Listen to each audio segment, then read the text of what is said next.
After long-distance transportation, human hair deformation is difficult to avoid, so we need to take care of it. Today I'm going to tell you how to do it.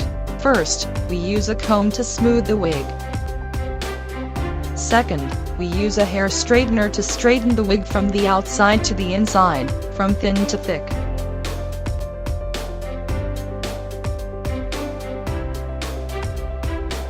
Secondly, we mainly use the hair dryer to work on the top of the wig and restore the style of it.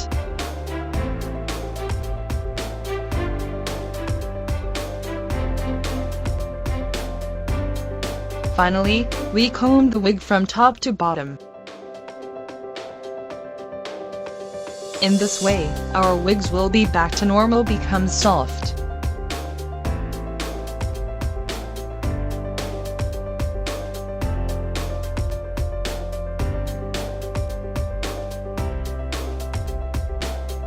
Thanks for watching.